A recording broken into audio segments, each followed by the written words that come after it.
And now, last but not the least, painting again. And we close today's conference with Ruta.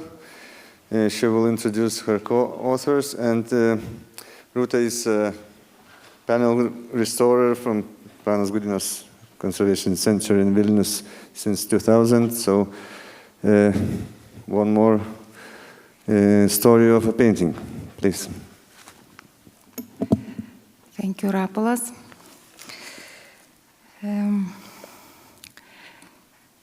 First of all, it is great honor for me to stand here on this triennial stage here and be with all Baltic Restorers community. Thank you for this opportunity.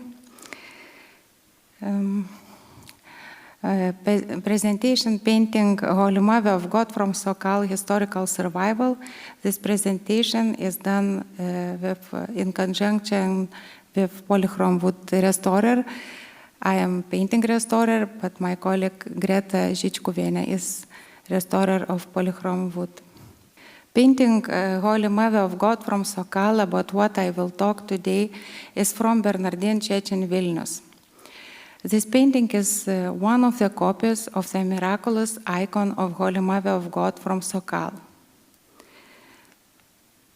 Several copies of miraculous Sokal icon of Holy Mother of God were created in various periods throughout the history and are today kept in the churches in Poland, Western Ukraine, and Belarus. Here you can see procession nowadays in the city Sokal, Ukraine.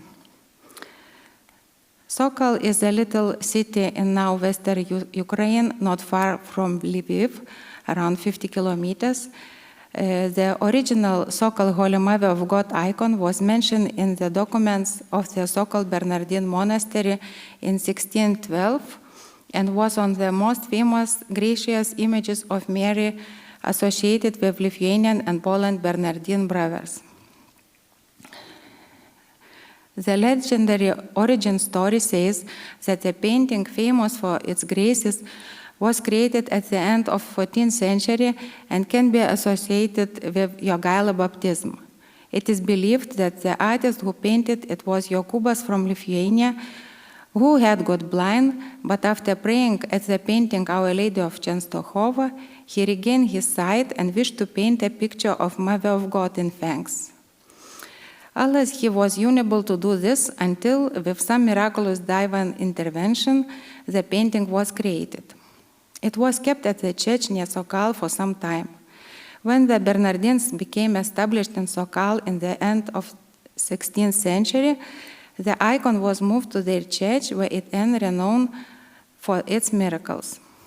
In 1724, the painting had papal crowns bestowed upon it.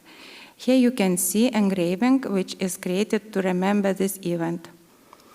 But it's a very pity that in 1843, during a fire of the church, the miraculous icon had not survived. However, Lviv artist Jan Mashkovsky was asked to make new copy of the painting on the copper plate. After 5 years, in 1848, it has been surrounded by the local population with the same veneration as the previous painting. In Soviet times, when the Bernardine left Sokal, they brought painting with them to Poland, to Krakow. Today, this copy is kept at one of the churches in Hrubieszów. It is the easternmost city of Poland, close to Sokal. This painting, Holy Father John Paul II blessed for this painting new crowns, and it were applied to the painting on 2002. Now we again returning to our, let's say, Lithuanian side, to Lithuanian painting, what is most important for us. According to the research conducted by the researcher Professor Ruta Janonienė, at Vilnius Bernardine Church, the first mention of the Sokal Mother of God altar was in 1713.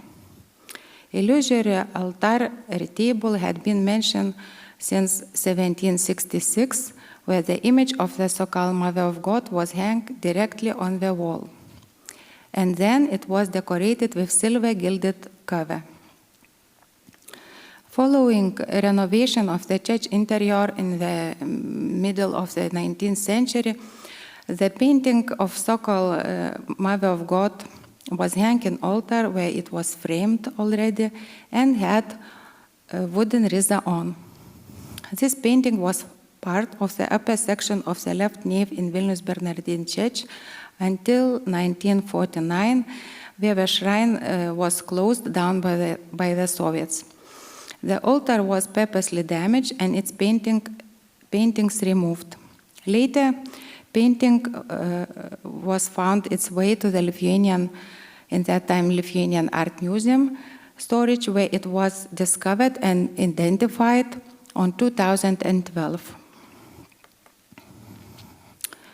Over 2 centuries, the painting was restored several times. The wooden decorated riza, created for already adapted format of the painting, was attached on the figures of the painting. The condition of the painting was critical. On the top of the several times overpainted painting was established decaying velvet covering. The painting was painted on canvas mounted on a wooden panel. The panel was made up of 4 boards that was loosely attached to one another. It is likely that wooden panel to which the painting was attached isn't original. The painting background had velvet covering, which was worn and torn. If you could see here from this slide, that there are still traces of crowns and other specific decoration above the head of child Jesus. It is pity, but the crowns had disappeared before. The canvas of the painting has been nailed to the panel in places. In other places, glue has been used before. Due to this uneven treatment, the whole canvas of the painting was very deformed. Annihilation reaches sometimes, in some places, 3 centimeters in height. Painted layers of this artwork are raised in the craquelure pattern following the canvas deformation. Painting background part is gilded, but golden background is covered by a loose, bright blue layer of paint similar to gouache. The paint layer has chipped off in many places along with the primer. The greatest losses of paintwork appeared on the side edges and near the deformed areas.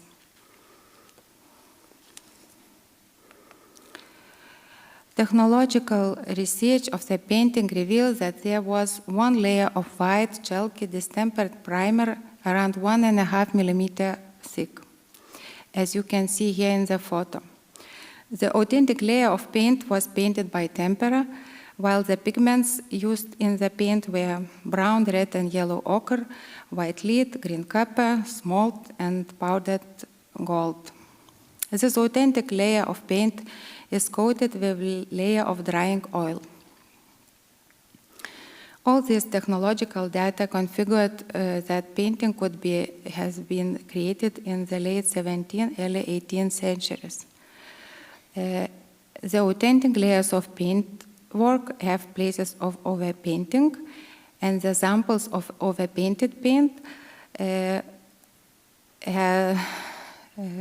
are such following pigments: white lead, vermilion, ochre pigment, green copper, and smalt. So sounds as it is old overpainting.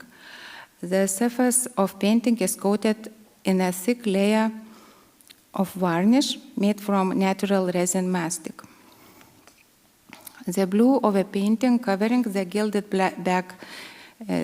background of the painting revealed the existence of synthetic ultramarine pigment and chalk, while the binding materials of this paint consisted of polysaccharides and starch. This paint was loose and smeary. The background of the painting and the halos of Mother of God and the infant have water gilding which is covered by an oil-based varnish. The deformed figural part of the painting has been, first of all, consolidated using cotton paper and hide glue, because the decision was made to, first of all, to remove this ultramarine overpainting. This cleaning or removing process was made aligned with consolidation at the same time, because it was a very fragile moment. This water gilded polyment gold was also not stable, but this overpainting was very smeary and the cleaning was a long process. This overpainting was removed using small concentration, like 1.5% of hide glue by little areas by cotton swab, so that the paint would not bleed and the gilding underneath would become a little firmer. It should be noted that all the painting reinforcement processes were carried out in stages after providing more elasticity to all the canvas. And initially, the layers of paint were fortified using hide glue, and later icing glue, which has a higher adhesive indicator. It was noticed that the author primer, consisting of chalk and protein adhesive, was very unstable and has lost its binding properties, yet the additional of extra glue made it more soaked. By these qualities, the primer is similar to Volhynia area icons primer, as I consulted with Ukrainian restorers, and they confirmed me that they identified this area icons from this least stable floating primer. Maybe it could be indication for the region where painting could be created. The process of straightening out the canvas of the painting and its reinforcement was continued by stretching the painting on a temporary handling stretcher. The method of stretching used here was different to a regular practice, as stripes used for stretching were stuck to the reverse of the painting canvas. This increased the tensile force on the canvas of the painting, while the painting layer could be reinforced to the very edges of the painting. In some places, the layer of paint and primer, or just the remaining layer of primer, had crumbled away completely in pieces, even after some consolidation processes. Adding glue to make it stronger did not work, as bits of paint would not adhere to the degraded soaked by glue canvas. Then it was decided to attach these pieces in spots using a lower concentration of primer made using 5% hide glue and chalk. This helped attach separate pieces of paint to main body of painted layers. The consolidation of painting layers and flattening the deformations was the most complicated and longest part of the restoration process.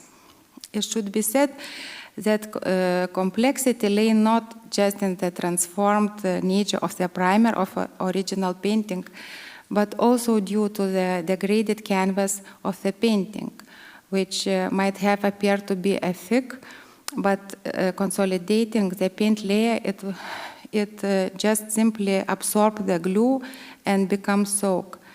In places where the paint had loose, the canvas had dragged to form undulating waves, even bunching. This is why the canvas of painting had to be reinforced on the reverse side as well, using a small concentration Clusil G cellulose glue. First I applied a mixture The solution was in ethyl alcohol and water 1:1, and the second layer, the same glue in water solution. The next stage of restoration involved lining of the painting. Having evaluated the condition of the canvas and the thickness of the painting layer and the damage, it was decided first to stick a layer of gauze fabric to the reverse. Painting was lined onto new canvas, which was coated in several layers of icing glue. Lining involved 8% icing glue. The lined painting became firmer and could now be stretched on a newly made wax stretcher. Now I would like to talk about physical investigations. First was made X-ray examination, which revealed that general composition of this painting had not been changed in the past. Because original paint layer is painted by tempera, this layer is not very vivid. Here you can see over paintings area which are more image, and because over painting layer consisted of oil paints. Other physical examinations were conducted later on. Then the painting was stretched on the stretcher. An infrared reflectography revealed the icon drawing and preliminary stage in the painting. Here you can see a little bit in details. The painting recreated edges, corners, and crumbled loose pieces of paint layer were primed using restoration primer made of icing glue and chalk, 8%, and it was made by layers to the height of the layer of paint. It was a long process. Later on, the aged yellow varnish was a little bit regenerated and tint using ethyl alcohol and turpentine mixtures because it is natural resin varnish. Common UV photo also showing places where the thicker layer of varnish and overpainting from different periods. In this slide, you see a photo of painting fragment during a varnish thinning process in usual light. Retouching was performed using professional quality gouache, where I had binding material Gamma Arabic, as well as watercolor paint. The layer of paint had to be recreated of, as you see, a very large area, while also applying reconstruction according to the extant compositional details. Judging by the overpainted paint analysis, overpainting on the figural part of the painting have done a long time ago and almost completely within area of composition. So overpainted places were not removed, just precisely tinted at several points. The gilded background was retouched using the gold selection method, the red ledger technique, using three colors, yellow ochre, red ochre, and green of chrome. And the Damar varnish was used on the top coat of varnish on the painting. Retouching according chromatic selection method. Here you can see how painting look after the retouching and all restoration. Now I will talk about restoration of the riza. Riza is a very specific term also for us, but we choose this. But it also means vestment or robe or cover. The riza on this painting is non-traditional. Rather than being made of metal, it has been carved from linden wood and decorated with gold and silver leaf coating.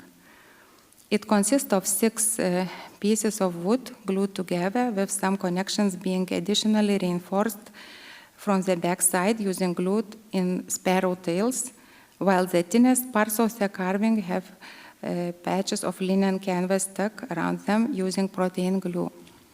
The condition of riza was critical. The wooden parts of the base were loose, layers of gilding were cracked and coming away, or were raised and crumbled in many areas. In some places, the layers were completely lost, leaving the wood exposed. The surface was dirty. The original ground of the Riza was made of protein glue and chalk. Water gilding was the initial layer of decoration. Then it had worn off, the surface was primed once more, then coated with a thin layer of oil paint and completed with oil gilding. Later, the Riza was renewed again. It was coated with bronze leaf. In some places, even 2 layers of bronze leaf. The layers of decor first of all were covered with cotton paper and hide glue. Stabilization of wooden parts were made on the back side, gluing them together. The textile patches were removed, washed, and returned to their original position using Cecol 700, this cellulose glue. The layers of Riza decoration were reinforced gradually by consolidating them on using hide glue. As the parts with gilding were randomly scattered, with some places covered in bronze leaf, the decision was made to retouch the newly primed areas using the gold selection method, using watercolor paint, laying out the fine lines, repeating the original shape of carving.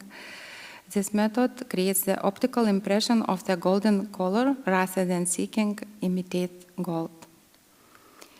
Here you can see this after restoration. The decision was made to exhibit it separately and not to fix on the painting again, because it would change program of the painting where background is no more blue and are covered with velvet. In this slide, we are restorers of painting and polychrome wood. I want to say our deep thanks to our colleagues for photos, for all investigation and research. Thank you for your attention.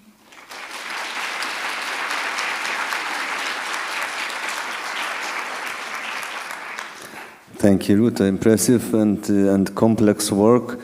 Complex in terms of processes, in terms of materials, and especially in terms of restoration materials. I counted up to 6 different types of glue with 10 or more different percentages and so on. But maybe we have some questions from the audience regarding the presentation. Because I have one. So my question is, maybe you could share with us what does it mean to you as a professional and as a person, and what is behind this presentation. What does it mean to you to deal with this kind of religious object, with this kind of complex object, and all the thoughts and dilemmas you had to solve in this process? Thank you for the question. This work was a huge work. Like, about such works, you maybe sometimes can say that it is life work. But maybe what was important for me, at one moment I think I started to think in layers. Because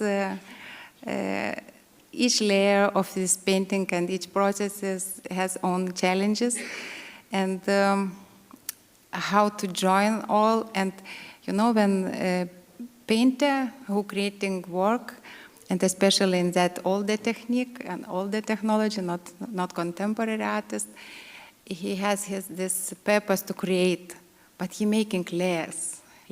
So each layer of restoration was difficult, especially, as I said, this consolidation process was challenging. And we had the consultations with Lina sometimes, who was present before. Another, when painting was already on the stretcher, then this retouching problems, because painting will return to the church. Now, by the way, it's now exposed in Vilnius Art Gallery, like one painting exhibition. But later on, after the reconstruction of altar in Bernardine Church, it will return to the same place. And it's interesting maybe that so many years this painting carry on this so-called Holy Mother of God name. And even this altar still has this name.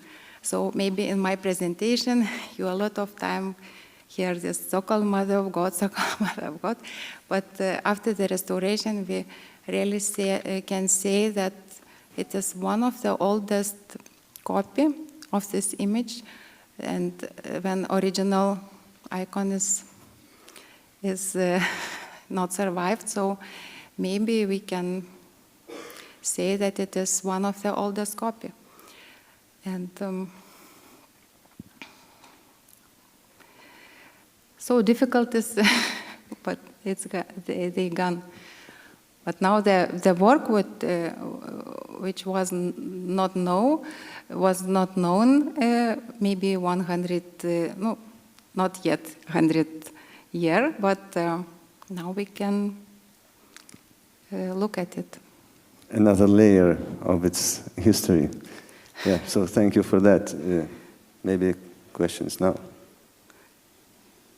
Everybody's tired and want to finish early. No, we have still 20 minutes to sit. Yeah, we're done. Thank you, Ruta. Grete.